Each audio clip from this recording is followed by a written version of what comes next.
I am a graphic designer with Harcourts Highland Group, and today I'm just going to go through some bits and pieces about Canva, how to use it, and our branding. Cool, let's get started. Design 101. First, we'll kick off with branding. If you're working for Harcourts, you're well aware of our brand. It's a really strong brand, it's a nice modern brand, and we have loads of resources to use. Branding is really important. Branding is with us in our everyday lives, right down to our cup of coffee every morning. It's really important to build a strong brand to help your clients build trust in you. We also want to be consistent in our brand, and a solid brand helps a client remember you. You'll all be familiar with our Harcourts fonts. There is the Harcourts script font and our Source Sans Pro font. Starting off with the script font, I personally love it. I think it's a really cool modern font, especially when used correctly.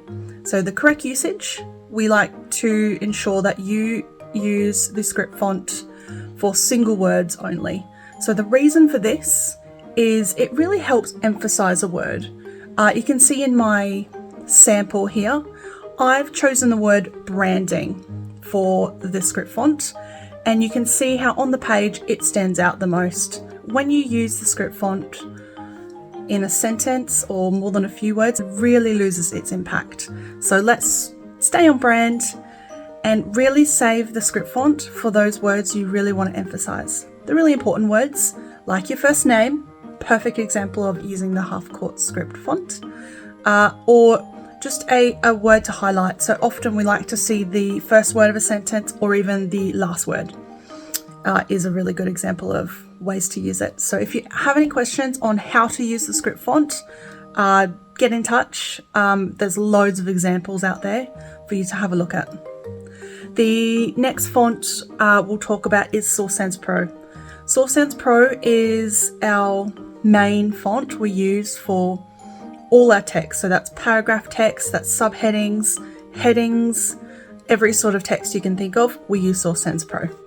So you've got the bold, the black, the semi-bold, the regular, and the light. You've also got extra light. We don't tend to use that too much, but we'll just keep it simple for now. Bold and black, great for headings, especially black. It is the thickest and the boldest of all the Source Sans Pro, and it works really well in headings. We like to use the black in all caps typically in a heading, and we do tend to have the leading set to -75. So that means how close the letters are together. Bold is also a nice font to use for headings, as well as sort of subheadings and things like that. It's just slightly lighter. Come down to the regular versions and the light versions, perfect for paragraph text, or even if you want to really make something stand out, you can mix and match with, say, the bold and the light in a single sentence. It really helps emphasize what you're trying to say. So I've put a little example down here with the words mix and match, and you can really see how, because you've used such a contrast in fonts, you've used a really thick font, really light font, and you put them together to create emphasis on that one heading. But again, if you need some help on pairing things like that, pairing the fonts together, just reach out and we can have a chat about that. Let's see, we've got licensing. Licensing, use it or lose it. Super important. If in doubt, just put it on there. Put it on everything. Pop it down the bottom, left corner, right corner, somewhere inconspicuous. It does not need to stand out. It's really just the admin. We need it there. If you don't have it there, we're just leaving ourselves open to getting fines and things like that. So just use it. Simple. And then we've also got our Harcourts logos. You've all seen them. We all use them. And there's different colours to suit the different backgrounds. Fairly standard there. But if you're having trouble finding them or using them, again, reach out. Just ensure when you are using the fonts, you are using them on the correct background. For example, you would not use the Harcourts navy with the line underneath the H that's blue on a blue background, on a cyan background, because then it's just going to be the word Harcourts. You're going to lose that small underline. And that underline is a part of the logo. So just sort of keep an eye out, attention to detail with the logos. It's super important. Again, it just comes back to being consistent with the branding. Consistency equals a strong brand, and a strong brand equals customer recognition. And you want to be a part of that. Cool, moving on. Next topic I wanted to talk about was negative space, white space, empty space. It's a thing. Something to think about when you're putting your designs together. So white space, empty space, it refers to the space around the object. I like to think of it as giving objects room to breathe. When you have a design and it's just full of clutter, there's things everywhere, they're squashed together, it really makes it difficult for the user to understand what comes first, where to read first, what's most important, and it's just messy. We like nice, clean designs. By clean, I mean designs that have white space in them. You can communicate your message much clearer, and it just makes it a lot easier to read. So again, any questions, pop me an email. Happy to help. But we'll move on to our next topic. Alignment, not just for your wheels. Alignment, in this topic, I'm referring to text. So the most common alignment we use is left alignment. I personally think it's the easiest, it's the neatest. If in doubt, just use left alignment. And just be consistent throughout your documents. We don't want to see multiple different alignments in one layout, one page. This can come across as messy and inconsistent. So let's try and keep, no matter what alignment you feel works best for you, try and stick to it throughout the page. There are, of course, going to be situations where perhaps you have something on the middle alignment, and then you may have left alignment for the rest, and then again middle alignment, and that's fine. But when there's maybe multiple paragraphs, you really want to keep your documents nice, consistent, and left alignment is perfect for that. So I'm a big advocate for left. Go left. The other alignment I've chosen to include here is the middle alignment. Comes up a lot. It can be useful quite a lot, but I really strongly recommend to just be wary. Middle alignment can come across as a bit messy sometimes in paragraph. You can see the edges. It's not nice and tidy, especially if you've got a lot of white space. It can really draw the eye to all the gaps in the text. But again, it's a case-to-case scenario. So if you do get stuck, just go left, easy. Same goes, you can always go right aligned, depending on your layout. If most of your items are balanced on the right side, right alignment can work for you as well. Our next topic I wanted to talk about is something called hierarchy. So we talk about hierarchy in the way that it tells a user where to look first, to put it simply. In a design, you'll have the heading in big bold font, you'll have a subheading slightly smaller, slightly less intrusive, and then you have your paragraph text at a smaller size. And that is hierarchy. That's guiding the user's eyes where to go first. For me personally, I love this example. It's a perfect way to demonstrate hierarchy and the way that you can use color, font size, placement to demonstrate hierarchy. Next topic, balance. I see a lot of designs sometimes get a little bit cluttered, and a lot of the times everything's sort of bunched up on one side or in one corner, or everything at the top, everything at the bottom. And a nice clean design means we need balance. And I've given 2 examples here using our wonderful Jake and Steve from the Cromwell office. This is not a design from them, just I need to point out I've made this example myself. However, you can see on the first example we have Jake and Steve. Even the image in the background has a lot going on the left side. You've got their image, their phone number, their name, everything pretty much is on that left side, and it just leaves that right side looking bare and empty, unbalanced. And then on the right side is sort of the optimal way that I chose to lay that design out. I've altered the background image so it's nice and balanced throughout the entire layout, and I've balanced out the guys, putting them on one side, phone numbers on the other, and having that heading nicely put in the middle, logo at the top. So of course this can often change depending on that background image. The images change, so that's how I tend to base a lot of my designs on, as to how much is going on in that image. So it's a case-to-case situation, but I feel like this is a good overview and understanding about balance, because balance can be key to a nice clean design. Okay, moving on, we've got some Q&As to go through. I've collated some questions from everybody and we'll just go through them now and do some demos. Let's go. What's the difference between the free and pro versions of Canva? Let's talk about Pro.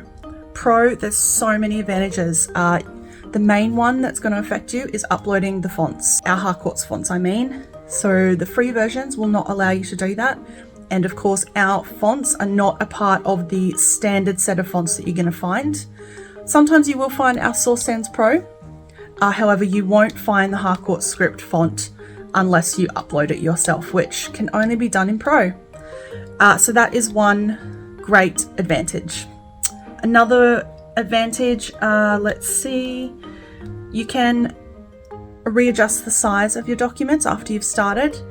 An example of this is perhaps you've done a social media document and you've decided a week later, I might want to do this in my stories. So that requires a different size. So rather than starting from scratch, Canva Pro means that you can just go into your design, hit resize, change it to stories, and it will copy that size into a new page, into the new size, and you just readjust your elements and away you go.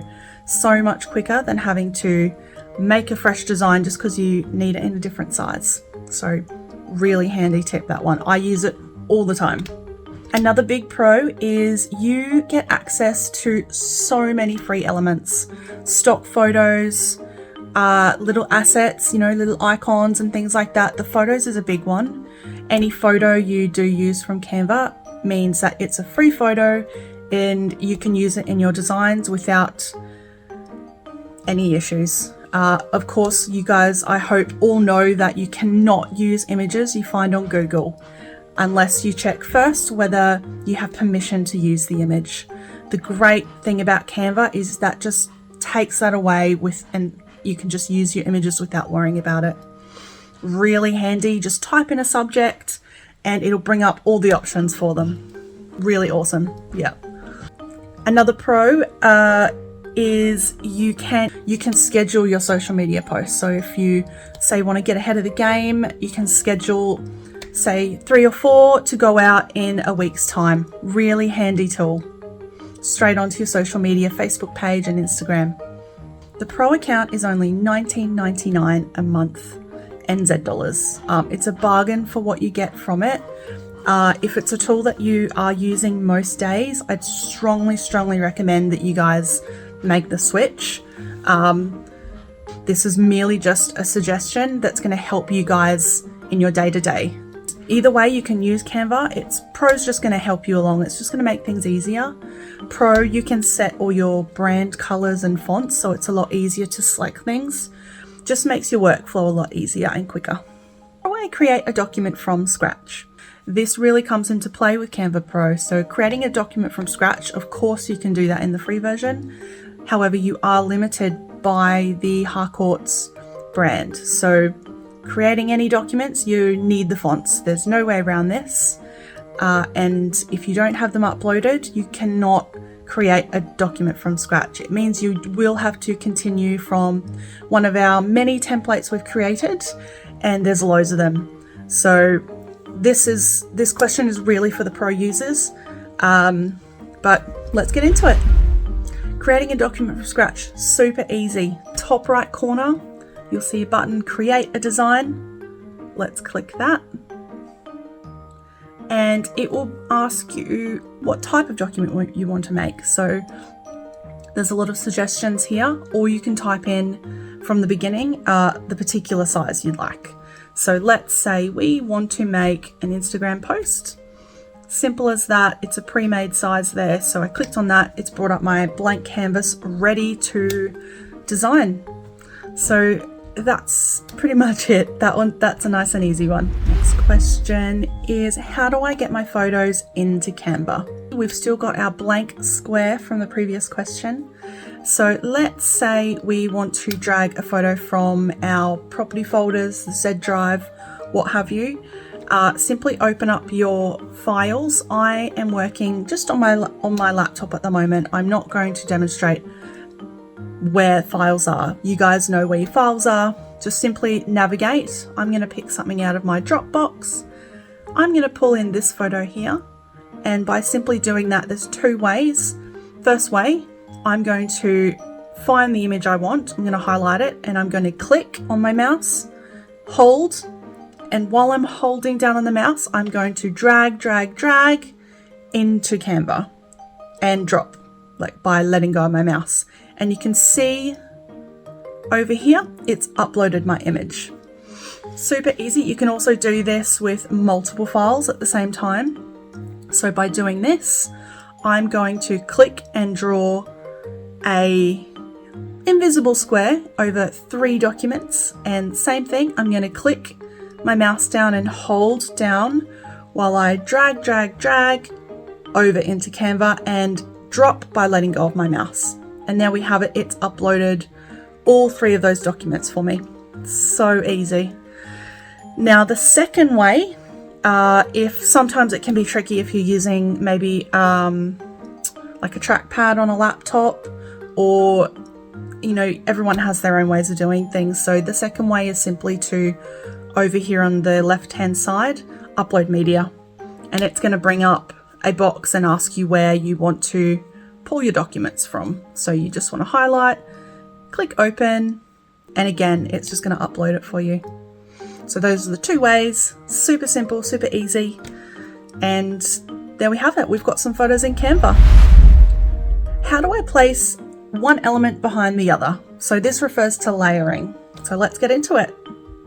Let's get some elements here that I can use to demonstrate. I'm going to just use some simple shapes. Let's grab a square, circle, maybe a triangle. We'll spread them out, and let's give them a different color so you guys can see the difference here. Perfect. So by default, each shape is going to be in the order of when you put it on the canvas. So in this scenario, I chose the square first. The square is at the back. Let's see. Then I chose a circle, which is sitting like a sandwich in the middle. And then we've got the triangle, which was my most recent selection, and that is sitting on the top. So let's make a change here. Make these bigger, nice and big, so we can see them. So let's say I would like my triangle. I want that to sit behind my circle and my square. So what I'm going to do is I'm going to click on my triangle. I can see it's highlighted. It's got the bounding box there, the purple square around it. I'm going to right click with my mouse or trackpad, and I'm going to send to back. Now you can see it's sent it behind all the elements that's on my page, and that's what I wanted. So that's perfect. So that's now at the back. Vice versa, if you want to bring something to the front of your page, find the element that you want, right click, bring to front, and it brings it in front of all the other elements. Cool, let's move on. How do I resize elements? Cool, let's get into it. Resizing, we've got my shapes here that we used in the previous question. Resizing, super easy. You need to tell Canva which element you want to resize by clicking on it. I can see my squares highlighted. It's got the box around it there. And let's take this box larger. So by doing this, I want to click on one of these circles on the top right corner. It can be any corner. I'm just choosing the top right. And by making it larger, all you have to do is click, hold, and drag that corner out. So in this scenario, it's not holding its dimensions evenly. So I can, in fact, make it a rectangle. However, if I wanted the square to remain a square, but I just want a larger square, I can do so and hold its proportions by pressing on my keyboard Shift at the same time as dragging it larger. And you can see there, it's held its dimensions, the proportion of the shape, whilst being resized to a larger version of that exact shape. Same with, let's triangle. So let's say we want to make this smaller, but I want it to remain as a triangle. So I'm going to hold Shift, and I'm going to, by clicking on the corner of the bounding box of that shape, I'm going to click and hold, and I'm going to drag inwards to make this shape smaller. How do I get 6 DLEs to a page? Big topic. You guys love those DLEs. So let's get into it. Okay, starting with a single DLE. I've got a DLE up on my screen. This one is for Alexandra. So starting with just your single DLE, you've got one side, you've got the other side. Once you've finished your design, you want to download this DLE by exporting. So this can be done, ideally you want to export as a JPEG. So let's do that now.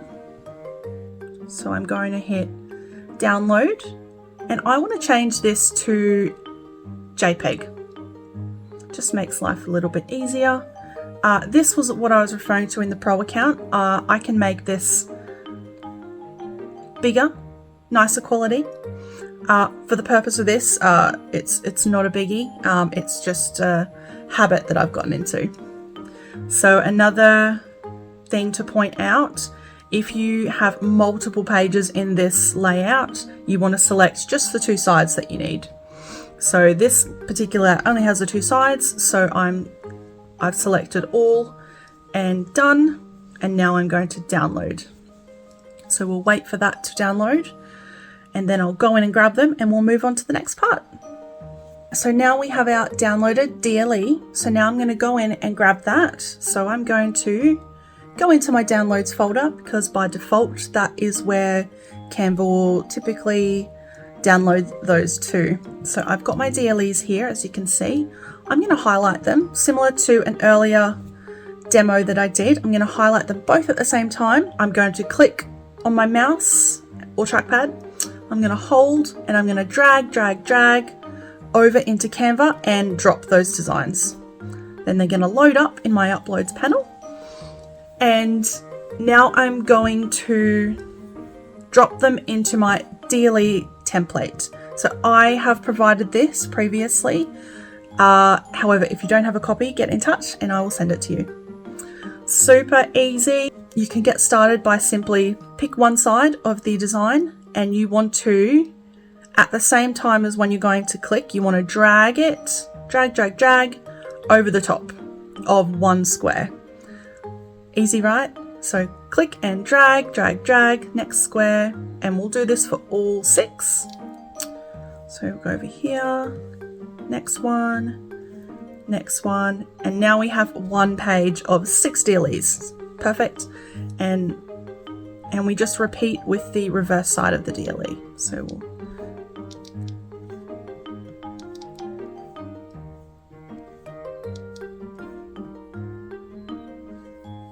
nice one. There we go. And there we have it. We have our 6 to a page DLE. All there is left to do now is to download your design and print to A3 to the relevant printer tray. Easy. How can I utilize my videos in Canva? This is a great question. People love videos. It's a lot more engaging than a static image. So let's get into it. Great, so I am using an example post that I've just picked out of Canva. So again, this one is also an Alexandra template. So this particular template has an image, but I'm going to just pop a video in there. So just to show you guys how you can get your videos in a design. It's really easy. So I'm going to use a Canva video. I am using a pro account, so they also have some stock video. So I'm going to find something to put in, let's say an aerial shot. And let's see, do we have anything with some property maybe? Let's perhaps use something like this. And also I want to do, similar to the images, I want to click and hold and drag over the top of that image. So I'm going to do that now. And there it is. And it looks great. Perfect. So it's very similar to adding photos, except it's way more exciting. So get into it. So the one thing to remember is with these, the difference is when you download it. So when we download, we actually want to download as a MP4 video. If you have a video in your page, Canva will bring up the suggested tag, as you can see there. So it's super easy if you don't specifically remember, because Canva's going to remind you. So how do I group or ungroup elements? Coming back to our previous design, I will show you guys how to group and ungroup elements. So grouping things can really help you to have a little bit of organization on your page. If you've got a lot going on, sometimes it's nice to just group relevant things together. So for example, you might want to group all these lines of text together. So it's a lot easier if you want to move them all at once. So let's go ahead and do that. So to get started, I'm going to click on one item, and then I'm going to hold down my Shift key on the keyboard, and I'm going to click my second, third, and fourth item. And now I can see that Canva's has selected them all together. And now all I need to do is click up in the top banner towards the right hand side, the button that says group. And now I can move these guys all together. So if they're nicely aligned, I don't have to sort of align them every time I want to move them as a group. It's a really helpful tool. I use it every day. The grouping function is across a lot of different softwares, so it's really cool, a really cool tip to remember. So similar to grouping, if you want to ungroup something, really easy, click on the items that are grouped, and you'll see the button appears at the top. It'll say ungroup. Another way is to right click on the item, and you can see the option on the drop down that says ungroup. Easy. How do I align items or text? Aligning items, aligning photos, aligning text are really important, and sometimes it's just difficult to do it manually. So luckily Canva has a cool tool. So let's get into it.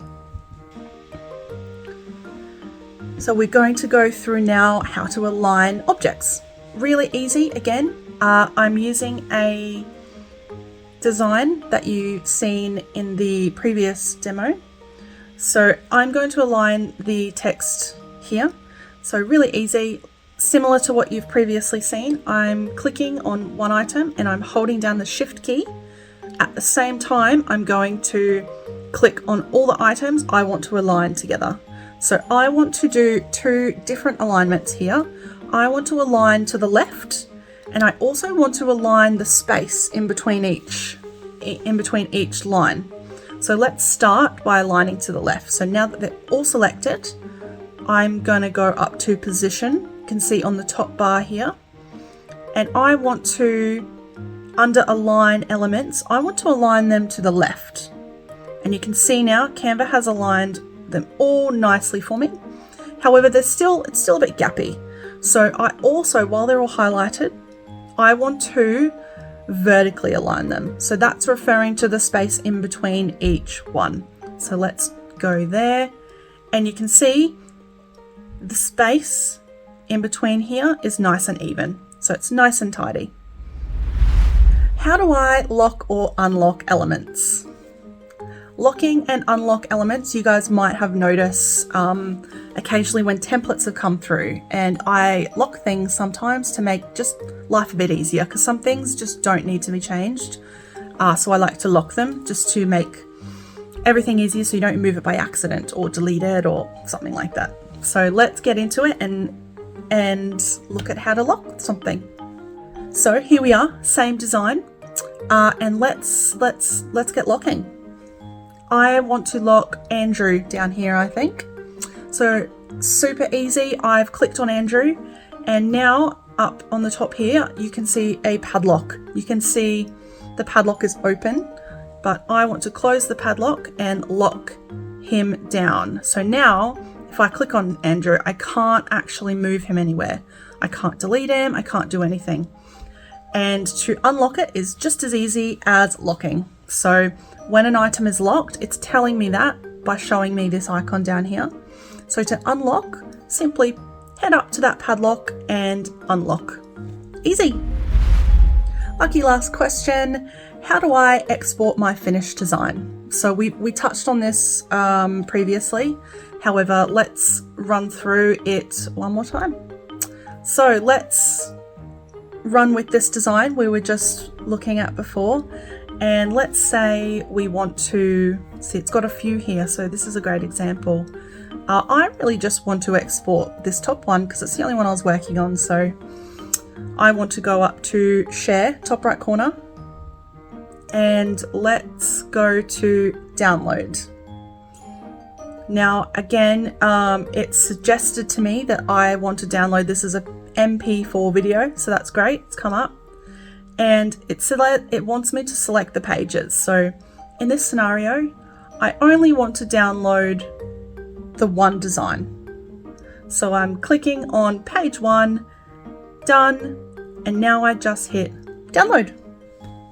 So that is going to download. Again, it's going to drop into my downloads folder in my local computer, and I would recommend moving it into somewhere that you will remember. So perhaps something that is relevant to the property that you've mentioned in your design, or somewhere where maybe you've grouped all your social media, whatever works for you. But I would recommend moving it away from your downloads just so you can find it again.